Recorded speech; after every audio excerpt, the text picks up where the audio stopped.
ආරක්ෂකගේ මෙතන තියෙන එකට විරුද්ධව ගන්න ප්‍රධාන කාරණා කීපයක් තියෙනවා. මිනිසුන්ට අවශ්‍ය කරන ප්‍රජාශාලාව අපිට දැන් අපිට ඕන වෙලාවට පාවිච්චි කිරීමේ හැකියාව නොලැබිලා තියෙනවා. ප්‍රජාශාලාව පාවිච්චි කිරීමට ලබා දීපු ගෘහ භාණ්ඩ ගමේ මිනිසුන්ට අධිශය අවස්ථාවේදී ප්‍රයෝජනයට ගන්න බැරි වෙලා තියෙනවා. මොකද ඒගොල්ලෝ තින්නේ නැහැ. අයින කාරණාව තමයි එතනින් ඒගොල්ලෝ උතන නොයෙකුත් අපරිදුකම් සිද්ධ වෙනවා. මුල් ප්‍රධාන වශයෙන් උතන ගම්මානයක් මෙතන ඒගොල්ලෝ ඉස්සරහට වෙලා තුම්පාණය කරන අවස්ථාවල් අපි දැකලා තියෙනවා. ඒක මත්පැන් පාවිච්චි කරලා බජව් දාන අවස්ථාවල් අපි දැකලා තියෙනවා. ග්‍රවුන්ඩ් එක සම්බන්ධව අපි කටයුතු කරනවා. සාමාන්‍යයෙන් ග්‍රවුන්ඩ් එක අපිට ඕන විදියට ග්‍රවුන්ඩ් එකට ඇතුල් වෙලා අපිට ඕන විදියට සෙල්ලම් කිරීමට කලින් අවස්ථාවක් තිබුණා. නමුත් දැන් ඒගොල්ලෝ ඒකට කටුපඳුරු වටේට දාලා ඒකත් අවුරලා දෙනවා. එතන ග්‍රවුන්ඩ් එක හරහා අපි සාමාන්‍යයෙන් කෙටි පාරක් විදියට භාවිතා කරලා වැවලඟින් ඊට මෙහෙට ගියා. දැන් ඒවත් නැති කරලා ඒගොල්ලෝ දැන් කෙලින්ම ඒගොල්ලන්ගේ ප්‍රධාන දුර්ප්‍රේ ග්‍රවුන්ඩ් එකට ඇතුල් වෙන විදියට තමයි වැඩ කටයුතු කරලා දෙන්නේ. ඒක ඇවිල්ලා අපිට වීඩියෝ විදියටවත් ගමේ ක්‍රීඩා කරන මේ ළමයින්ටවත් ඒක ඇත්තට යහපතක් නෑ. මොකද ඒගොල්ලන්ගේ මැදින් ගේට්ටුව මැදින් ගිහලා කිරීමේ අවස්ථාවක් නෑ. ගමේ ග්‍රවුන්ඩ් එක සාමාන්‍ය විදියට තිබුණා. අපිට ඕන දෙයකින් ගිහලා කිරීමේ අවස්ථාවක් ඒ දවස්වල තිබුණා. නමුත් දැන් මේක නෑ. ඒක තමයි ග්‍රවුන්ඩ් එක ළඟින් දැනට ගඩොල් කපාගෙන යනවා. ඒගොල්ලෝ අපි දන්නේ නැහැ කොයි පාවකින් අනුමැතිය අරන් ඕක කරනවද කියලා. ඇත්තටම කියනවා නම් ජීවිත ආරක්ෂකයන් කොතෙන්ට ජීවිත ආරක්ෂක දෙපාර්තමේන්තුවේ රාකාවකෝ කාර්යාලය උගන්න ධම්ම කියලා පොදුවේ ගාමී මිනිසුන්ට කිසිම සුබදායක කටයුත්තක් වෙලා නැහැ. මේ ඩේටා හවුස් එකට එතන යාපැත්තේ ගාමන්ට් එකක් තියෙනවා. එතෙන්ට යනවා කාන්තාවන්. ඒකට එතන අවසරට එම ඒගොල්ලෝ අඩනිකුති නාන දර්ශනවම දැකලා තියෙනවා. ත්‍රස්තවාදී කලබල තියෙන කාලේ වුණා කිසිම වෙලාවක ගමට ආරක්ෂාවක් අවශ්‍ය තිබුණේ නැහැ. මේක පීඩවනකොට ගම මිනිස්සු කැමතිද කියලාවත් ඇහුවේ නෑ. ජීවිත ආරක්ෂකයක් එක අපිට පෞද්ගලික දාහක් නෑ. පොදු ගමේ පොදු කාරණාවක් ඇටියට අපිට අවශ්‍ය කරලා තියෙන්නේ අපේ ප්‍රජාසභාව ලබා ගැනීම සහ ඒක ඇතුලේ තියෙන ගෝභාණ්ඩ ගමේ මිනිස්සුන්ගේ අතිශය අවශ්‍යතාවයකදී භාවිතයට ගැනීමට හැකියාවක් අපිට දැනට ඒගොල්ලෝ ඉන්න නිසා නැති වීම තමයි අපිට තියෙන ප්‍රශ්නේ.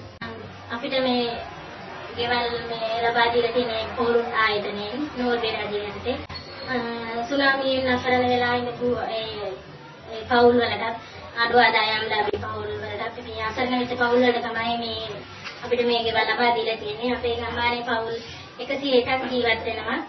ඇත්තටම අපි ගෙවල් දුන්න දවසේ ඉඳලා බොහොම සහයෝගයෙන් කටයුතු කරා. එකමුතු කමෙන් කටයුතු කරා.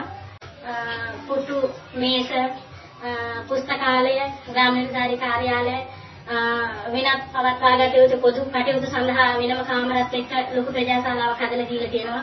හදිසි අවශ්‍යතාවයකදී අපේ මළගියක් හෝ වෙනත් කටයුත්තක් සඳහා ප්‍රයෝජනයට ගැනීමට තවත් يعني අසරණ වෙලා ඉන්න පෞල් සංඛ්‍යාවක් මේ ගමේ ජීවත් වෙන නිසා යම් දවසක වෙඩින්නයක් වගේ පවත්තලා ආදායමක් හොයාගෙන ගමට ජීවනෝපායක් හදාගන්න පුළුවන් විදිහට තමයි ප්‍රජාශාලාව අපිට ලබා දීලා තියෙන්නේ. මේ සිවිල් ආරක්ෂක දෙපාර්තමේන්තුව අපේ ගම්මානයට ඇවිල්ලා හැබැයි අපි දන්නේ නැහැ ඇවිල්ලා සතිය දෙකක් යනකම්වත් එහෙම දෙයක් ගමේ වුණාද කියලාවත් අපි දන්නේ නැහැ. මොකද අර පසුගිය කාලේ තිබුණ තත්ත්වෙත් එක අපි හිතුවේ එහෙම මොනවා හරි බලපෑමක් වෙලා ආපු එකක්ද කියලා අපිට හොයාගන්න බැරි වෙලා ගියා. පසුව ගමේ අය රැස්කල ගාමිණීදාරිතුමා රැසීමක් තියලා ජනතාව දැනුවත් කරා ප්‍රජාශාලාව මේ සිවිල් ආරක්ෂක දෙපාර්තමේන්තුවේ කාර්යාලය පිටවන්න යනවා. නමුත් ගමේ අයගේ කැමැත්ත පිට තමයි අපි ඒක කරන්නේ. ඒ නිසා මේ විදුලි බලය දැන් නොමැති නිසා අපේ ඒ වෙනකොට ප්‍රජා සංගঠন සමිතියක් තිබුණා. නමුත් පසුව ටික අඩාල වෙලා තිබුණා. නමුත් ඒ ගිණුමේ මුදල් තිබුණා. සමිතියේ මුදල් වලින් හරි විදුලි බලය ලබා දුන්නොත් සියලුම ප්‍රජාශාලාවේ අයිතිවාසිකම් ගමට දෙනවා කියලා තමයි පොරොන්දු වෙලා අපිට විදුලි බලය ලබා ගත්තේ.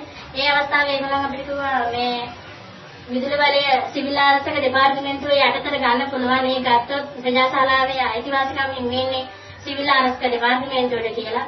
නමුත් ගමේ අයට බලතල සියල්ල ලබා දීලා ප්‍රජාශාලාව ලබා දෙන පොරොන්දුවෙන් පුටු පරිහරණය කිරීමට ලබා දෙන පොරොන්දුවෙන් සියලුම ප්‍රජාශාලාව සතු දේපල අපේ පොරුන් ගම්මානේ අයට දෙනවා කියලා පොරොන්දු පිට අපි විදුලි බලය ලබා ගැනීමට ජලය ලබා ගැනීමට මුදල් ලබා දුන්නා.